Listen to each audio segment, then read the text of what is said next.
But first of all, I'd like to recognize Senator JB Ejercito.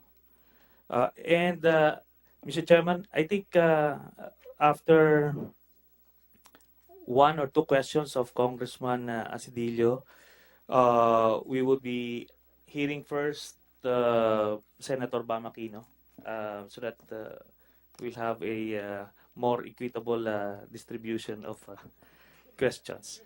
Thank you. Mr. Chairman, may I proceed? Thank you, Mr. Chairman. Yes.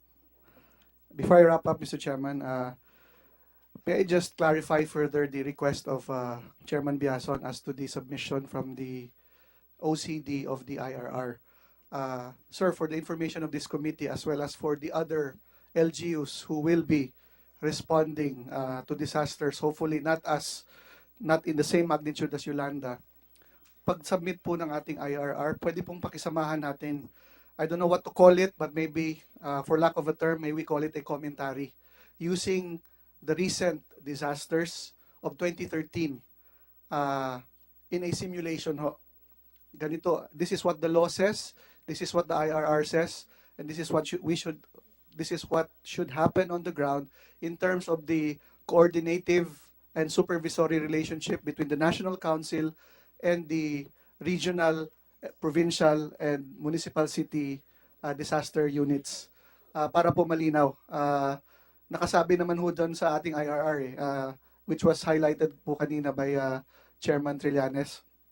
And my last point po, and I'm wrapping up already, yung ating pong armed forces, medyo criticize din ho sila, bakit daw kulang yung ginawa. In fairness naman ho dun sa ating armed forces and our soldiers, a few days after almost a week after the disaster that Yolanda was hit, and we were able to get hold of the situation reports from the AFP, nakita naman ho natin that immediately pa lang or even prior to Yolanda, nagkaroon na ho sila ng massive pre-deployment as well as immediate deployment after Yolanda. Ang nangyari lang ho, hindi naman ho binobroadcast ng AFP to, as is characteristic of the armed forces, hindi naman ho binobroadcast ang ginagawa nila. That's why people were assuming na wala ho silang ginagawa. It is an unfair criticism, and I would like to clarify, and in fact, I would like to commend the response of the armed forces as well as the other agencies involved. Yun pong sinasabing pagkukulang nila, sa kadahilanan lamang po ng lack of equipment, or in the worst case, hindi ho sila pinayagang mag-deploy to certain areas. In the lack of orders or authority to proceed, of course, they will have to obey. So, again, we commend the armed forces. Pakisabi ho sa ating mga sundalo, we are thankful for their service along with others down in the field. With that, I yield. Thank you, Mr. Chair.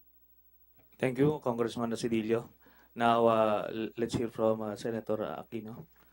Thank you. Thank you very much, Mr. Chairman. Good afternoon to all of our friends here. No? Magandang hapon sa inyong lahat. Just a few manifestations and a couple of questions also, Mr. Chairman. I actually, I was able to